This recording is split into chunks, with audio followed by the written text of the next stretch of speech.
আমার স্নেহের ছাত্রছাত্রীরা, আমার নতুন জিওগ্রাফি লেসন চ্যানেলে তোমাদের সবাইকে স্বাগত। তোমরা সবাই জানো যে এবছর সিলেবাস চেঞ্জ হয়েছে, নতুন সেমিস্টার সিস্টেমে তোমাদের পরীক্ষা হবে। আমি আজকে তোমাদের একাদশ শ্রেণীর ভূগোল বিষয়ের প্রথম অধ্যায় শাস্ত্ররূপে ভূগোল এই অধ্যায়টি আলোচনা করব এবং আলোচনার শেষে প্রয়োজনীয় কিছু এমসিকিউ প্রশ্নও এখানে আমি আলোচনা করে দেব। তো চলো শুরু করি। শাস্ত্ররূপে ভূগোল, শাস্ত্র বা বিষয় বা সাবজেক্ট। তাহলে আমরা এই অধ্যায়ে জানব ভূগোল বিষয়টির উদ্ভব কবে হয়েছিল এবং কোন কোন দিকগুলি এই বিষয়ের মধ্যে আলোচিত হয়ে থাকে। প্রথমেই আমরা বলি ভূগোল বা ইংরেজিতে আমরা বলি জিওগ্রাফি। তাহলে এই জিওগ্রাফি শব্দটি এসেছে কোথা থেকে? জিওগ্রাফি শব্দটি এসেছে গ্রিক দুটি শব্দ জিও এবং গ্রাফিয়া থেকে।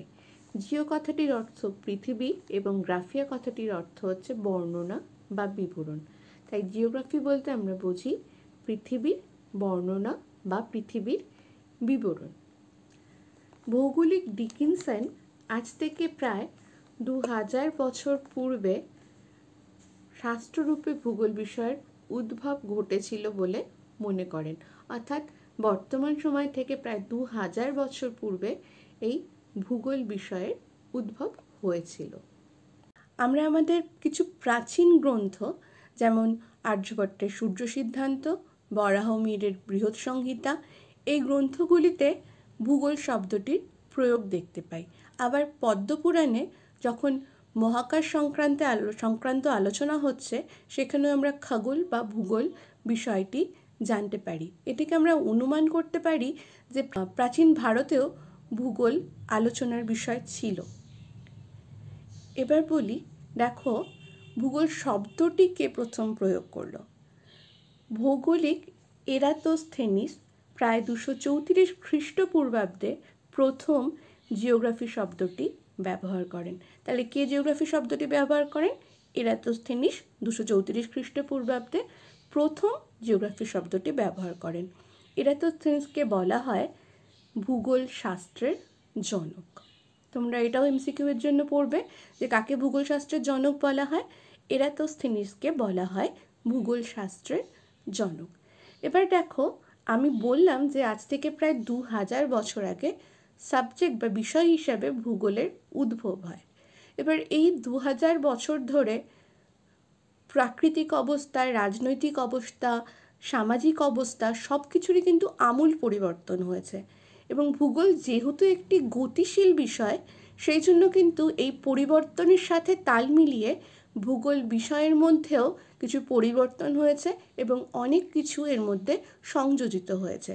তাহলে দেখো যে এই 2000 বছর ধরে ভূগোলের প্রকৃতি, পরিধি এবং আলোচনার বিষয় এগুলো কি হয়েছে? পরিবর্তিত হয়েছে। এবার আমরা বোঝার সুবিধার জন্য এই 2000 বছর সময়টাকে তিনটে ভাগে, প্রাচীন যুগ বলতে গেলে আমরা প্রাচীন যুগের কয়েকজন ভৌগোলিকের কথা বলি, অর্থাৎ একদম সৃষ্টিলগ্নে ভূগোল কিভাবে আলোচিত হতো বা ভূগোলকে কি হিসেবে দেখা হতো। এবার দেখো, এই প্রসঙ্গে সবার আগে আমরা বলবো এরাতোস্থেনিসের কথা। এরাতোস্থেনিসের মতে মানুষের আবাসস্থল হিসেবে পৃথিবীর বর্ণনা হলো ভূগোল। তাহলে এরাতোস্থেনিস কি বললেন? যে মানুষ যেই অঞ্চলটাতে বসবাস করছে, পৃথিবীর সেই অংশটার বর্ণনা করা হলো ভূগোল। প্রাচীন যুগের ভৌগোলিকদের মধ্যে এরাতোস্থেনিসের পরে যার নাম আসে তিনি হলেন স্ট্র্যাবো। স্ট্র্যাবো কি বলেছেন ভূগোল সম্পর্কে? তিনি বলেছেন পৃথিবীর বৈশিষ্ট্যের বর্ণনা সমেত পৃথিবীর জল ও স্থলের সকল জীব সম্পর্কে বর্ণনা হলো ভূগোল। অর্থাৎ উনি কি বললেন যে ভূগোল কি করবে? পৃথিবীর বৈশিষ্ট্যের বর্ণনা করবে। পৃথিবীর বৈশিষ্ট্য বলতে আমরা কি বুঝি? ভূপ্রকৃতি, জলবায়ু, মৃত্তিকা, এই বৈশিষ্ট্যগুলো বর্ণনা করবে। তার সাথে কি করবে? জল এবং স্থলের সকল জীব সম্পর্কে বর্ণনা করবে। অর্থাৎ প্রকৃতি আর প্রাণী এই সম্পর্ক নিয়ে আলোচনা করবে। তাহলে স্ট্র্যাবো কি বললেন? প্রকৃতির সঙ্গে প্রাণীকুলের যে সম্পর্ক সেটা নিয়ে উনি আলোচনা করলেন। স্ট্র্যাবোর পরে আমরা যার কথা বলবো তিনি হলেন টলেমি। টলেমি কি বললেন? টলেমি বললেন ভূগোলের উদ্দেশ্য হলো অঞ্চলের অবস্থান মানচিত্রকরণের মাধ্যমে সমগ্র পৃথিবীর সচিত্র উপস্থাপন। অর্থাৎ টলেমি কি করলেন? ভূগোল শাস্ত্রে মানচিত্র অঙ্কনকে প্রাধান্য দিলেন। প্রাচীন যুগের পরের পিরিয়ডটাকে আমরা বলবো মধ্যযুগ। মধ্যযুগের প্রধান কয়েকজন ভৌগোলিকের মধ্যে একজন হলেন ভেরেনিয়াস। ভেরেনিয়াস কি বললেন? ভেরেনিয়াস বললেন ভূগোল মিশ্র গণিতের একটি অংশ, যা পৃথিবীর অবয়ব, স্থান, বিশালতা, গতি, বৈচিত্র্য প্রভৃতি গুণগত ভিন্নতার উপর নির্ভর করে ব্যাখ্যা করে। অর্থাৎ ভেরেনিয়াস ভূগোলের মধ্যে গণিতকে সংযুক্ত করলেন। মধ্যযুগের পরের সময়টাকে আমরা বলবো আধুনিক যুগ। কার্ল রিটার, হামবোল্ড এনারা হলেন আধুনিক যুগের প্রধান প্রবক্তা। কার্ল রিটার কি বলেছেন? কার্ল রিটারের মতে ভূগোল হলো বিজ্ঞানের সেই শাখা যা পৃথিবীর সমস্ত বিষয়, বৈশিষ্ট্য ও সম্পর্ককে একটি স্বতন্ত্র একক রূপে অনুসন্ধান করে। তাহলে কার্ল রিটার কি করলেন? ভূগোলের মধ্যে বিজ্ঞানের সংযোজন ঘটালেন। তার মতে ভূগোল হলো বিজ্ঞানের সেই শাখা যেখানে পৃথিবীর সমস্ত বিষয়, বৈশিষ্ট্য ও সম্পর্ককে একটি স্বতন্ত্র একক রূপে অনুসন্ধান করা হয়। কার্ল রিটারের লেখা বইয়ের নাম আর্থকুন্ডে। তোমাদের এমসিকিউ এর প্রশ্নটা আসে যে কার্ল রিটারের লেখা বইয়ের নাম কি? তাহলে আর্থকুন্ডে। কার্ল রিটারের পরে আমরা বলবো হামবোল্ডের কথা। তার মতে প্রকৃতির সঙ্গে সম্পর্কিত বিজ্ঞান হলো ভূগোল, যাতে পৃথিবীর সকল বিষয়ের সমীক্ষা ও বর্ণনা করা হয়। হামবোল্ডের লেখা বইয়ের নাম হচ্ছে কসমস। তাহলে হামবোল্ডও কি বললেন? ভূগোলকে বিজ্ঞানের একটি শাখা হিসেবে তিনি বিবেচনা করলেন, আর পৃথিবীর সকল বিষয়ের সমীক্ষা ও বর্ণনা হচ্ছে ভূগোল বিষয়ের মধ্যে করা হয়। হামবোল্ডের পরে আমরা আরেকজনের কথা বলবো, তিনি হলেন রিচার্ড হার্টসন। রিচার্ড হার্টসন তার নেচার অফ জিওগ্রাফি বইতে বললেন ভূগোল ভূপৃষ্ঠের পরিবর্তনশীল বৈশিষ্ট্যের সঠিক সুবিন্যস্ত অনুসন্ধান করে এবং যুক্তিসঙ্গত বর্ণনা ও ব্যাখ্যা প্রদান করে। অর্থাৎ তিনি কি বললেন? ভূপৃষ্ঠের পরিবর্তনশীল বৈশিষ্ট্য। অর্থাৎ তোমরা জানো যে যখন কোনো একটা ভূমির উত্থান হয় তাকে আমরা বলছি পাহাড় বা পর্বত। দীর্ঘদিন ধরে সেই পাহাড় বা পর্বত ক্ষয় হতে হতে ক্রমশ উচ্চতা হ্রাস পায়, সেটা মালভূমি তারপর সমভূমিতে পরিণত হতে পারে। তো রিচার্ড হার্টসন বলেন এই যে ভূপৃষ্ঠের পরিবর্তন, তার বৈশিষ্ট্য, এই বৈশিষ্ট্যগুলোকে সুবিন্যস্তভাবে অনুসন্ধান করা এবং যুক্তিসঙ্গত বর্ণনা, সেটা হচ্ছে ভূগোলশাস্ত্রে আলোচনার বিষয়। আমরা যদি গোটাটা একটু জিস্ট করে বলি, দেখো ভূগোল শব্দ এসছে জিও এবং গ্রাফিয়া শব্দ থেকে, যার অর্থ হলো পৃথিবীর বর্ণনা। এবার আজ থেকে প্রায় 2000 বছরে ভূগোল সাবজেক্টের উদ্ভব হয়। যেহেতু এতদিন পুরনো এই বিষয়টি, সেজন্য এর মধ্যে বহু পরিবর্তন ঘটেছে, নতুন বিষয় সংযোজন ঘটেছে। সেই জন্য আমরা এই 2000 বছর সময়টাকে তিনটে সময় পিরিয়ডে, তিনটে টাইম পিরিয়ডে ভাগ করে নিচ্ছি: প্রাচীন যুগ, মধ্যযুগ, আধুনিক যুগ। প্রাচীন যুগের প্রবক্তাদের মধ্যে আমরা দেখছি যে তারা বলছেন প্রকৃতি আর মানুষ এটা হচ্ছে ভূগোলের আলোচনার বস্তু। তার সঙ্গে টলেমি যোগ করলেন কি, যে মানচিত্র অঙ্কনও ভূগোলের একটি অংশ। মধ্যযুগে আমরা দেখছি যে সেখানে গণিত ভূগোলের মধ্যে সংযোজিত হলো। তার সাথে সাথে পৃথিবীকে ক্ষুদ্র খণ্ড বা ক্ষুদ্র অংশ বা অঞ্চল হিসেবে পরিগণিত করে আলোচনা শুরু হলো। আধুনিক যুগে আমরা দেখছি যে ভূগোলের সাথে বিজ্ঞানের একটা যোগ সাজস বা একটা সম্পর্ক স্থাপন করা হলো।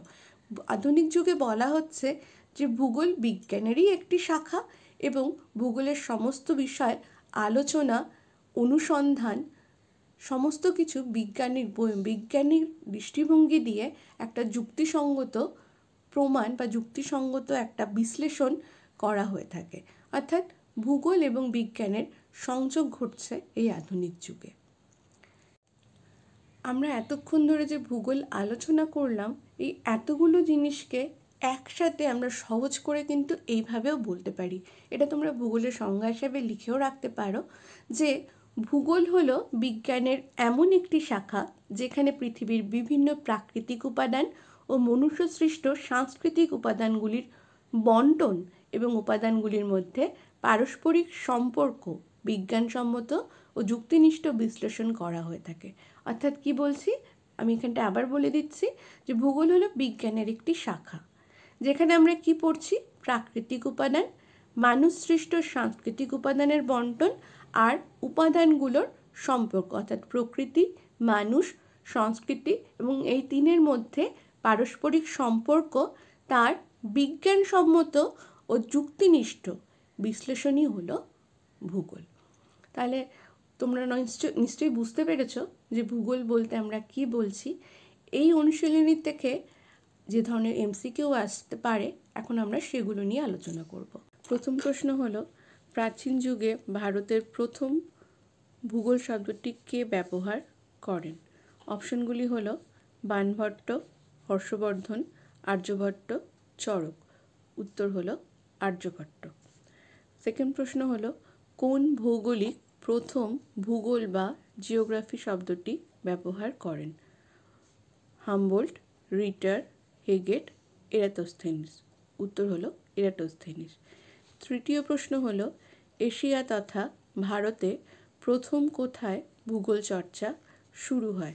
অপশনগুলি হলো নালন্দা বিশ্ববিদ্যালয়, আলিগড় মুসলিম বিশ্ববিদ্যালয়, তক্ষশিলা বিশ্ববিদ্যালয়, সোমপুর বিশ্ববিদ্যালয়।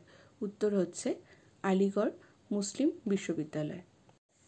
এরপরে দেখো 4 নম্বর প্রশ্ন, পশ্চিমবঙ্গে প্রথম কলকাতা বিশ্ববিদ্যালয়ে ভূগোল চর্চার সূত্রপাত ঘটান?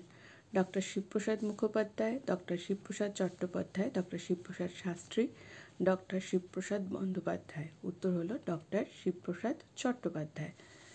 5 নম্বর প্রশ্ন, আধুনিক ভূগোলের প্রতিষ্ঠাতা কাদের বলা হয়? জেমস হার্টন ও পসিডানিয়া, র্যাডজেল ও অ্যানাক্সিম্যান্ডার, হেকাটিয়াস ও কালসায়ার, হামবোল্ট ও রিটার। উত্তর হচ্ছে হামবোল্ট ও রিটার। এর আগেও বলেছিলাম পড়ানোর সময় যে আধুনিক ভূগোলের প্রতিষ্ঠাতা হলেন হামবোল্ট ও রিটার। 6 নম্বর প্রশ্ন, ভূগোল হলো আদি বিজ্ঞান এই কথাটি বলেন Alexander von Humboldt, Carl Ritter, Eratosthenes, Varenius. এই কথাটি বলেছিলেন আলেকজান্ডার ভন হামবোল্ট। পরের 7 নম্বর প্রশ্ন, ভূগোল শাস্ত্রের মূল বিষয় হলো দেশ ও বন্যপ্রাণ, মানুষ ও প্রকৃতির সম্পর্ক। তাহলে প্রধান আলোচনার বিষয় ভূগোলের কি? মানুষ ও প্রকৃতির সম্পর্ক। 8 নম্বর প্রশ্ন, মানুষের আবাসস্থল হিসেবে পৃথিবীর বিবরণ এই বক্তব্যটি কার? Strabo, Eratosthenes, Ptolemy, Haggett. উত্তর হলো এরাটোস্থেনিস। 9 নম্বর প্রশ্ন, এরাটোস্থেনিস কোন দেশের নাগরিক ছিলেন? Rome, Spain, Greek, German. উত্তর হলো গ্রিক। 10 নম্বর প্রশ্ন, জিওগ্রাফিকা গ্রন্থটি কার লেখা? Kant, Haggett, Jones, Strabo. উত্তর হচ্ছে স্ট্র্যাবো। 11 নম্বর প্রশ্ন, ভূগোলের উদ্দেশ্য হলো অঞ্চলের অবস্থান মানচিত্রকরণের মাধ্যমে সমগ্র পৃথিবীর চিত্র প্রদান। উক্তিটি কার? Peter হ্যাগেট, Emrys Jones, মিদাল de la ব্লাসে, Claudius Ptolemy. উত্তর হচ্ছে ক্লডিয়াস টলেমি। নেক্সট, মধ্যযুগে কারা ভূগোলের আলোচনাকে প্রসারিত করেন? ভ্যারিনিয়াস, ইম্মানুয়েল কান্ট, হামবোল্ট, রিটার, হার্টসন ও হেগেট, কান্ট ও এমরিস জোন্স। উত্তর হচ্ছে ভ্যারিনিয়াস ও ইম্মানুয়েল কান্ট। নেক্সট 13 নম্বর প্রশ্ন, কসমস গ্রন্থের রচয়িতা হলেন রিটার, হামবোল্ট, টলেমি, প্লেটো। উত্তর হচ্ছে হামবোল্ট। 14 নম্বর প্রশ্ন, নোমন যন্ত্রটি আবিষ্কার করেন কার্ল রিটার, আর্যভট্ট আর টলেমি। উত্তর হচ্ছে এরাটোস্থেনিস। 15 নম্বর প্রশ্ন, আজ থেকে প্রায় 2000 বছরের বেশি আগে জ্ঞানচর্চার বিষয় হিসেবে ভূগোল শাস্ত্রের উদ্ভব ঘটে। উক্তিটি কার? Robert E Dickinson, ইফুট one, Ptolemy আর হামবোল্ট। উত্তর হচ্ছে রবার্ট ই ডিকিনসন। 16 নম্বর প্রশ্ন, আধুনিক ভূগোলের বিষয়বস্তু স্থিতিশীল, সংরক্ষণশীল, তত্ত্বগত এবং গতিশীল। উত্তর হচ্ছে গতিশীল। 17 নম্বর প্রশ্ন, কোন শাস্ত্রকে সকল বিষয়ের জননী বলা হয়? ইতিহাস, দর্শন, ভূগোল, রাষ্ট্রবিজ্ঞান। উত্তর হচ্ছে ভূগোল। নেক্সট 18 নম্বর প্রশ্ন, ভূগোলের প্রধান দুটি বিষয় হলো ভূপ্রকৃতি ও জনসংখ্যা, মৃত্তিকা ও নদ নদী, প্রকৃতি ও মানুষ, আবহাওয়া ও জলবায়ু। তাহলে উত্তর হচ্ছে প্রকৃতি ও মানুষ। আধুনিক ভূগোলের প্রাণপুরুষ হলেন জোন্স, হ্যাগেট, কার্ল রিটার আর হার্টশুন। উত্তর হচ্ছে কার্ল রিটার। 20 নম্বর প্রশ্ন, সব ধরনের ভৌগোলিক অনুসন্ধানের কেন্দ্র রয়েছে স্থান উক্তিটি কার? Robert E Dickinson, ইফুট one, Ptolemy ও হামবোল্ড। তাহলে উত্তরটি হলো রবার্ট ই ডিকিনসন। তাহলে এই প্রথম অধ্যায়ের আলোচনা আমাদের এখানেই সমাপ্ত হচ্ছে। আশা করি তোমরা কিছুটা উপকৃত হবে এবং খুব তাড়াতাড়ি আমি নেক্সট ভিডিও নিয়ে উপস্থিত হব। ততক্ষণ তোমরা ভালো থাকবে, সুস্থ থাকবে।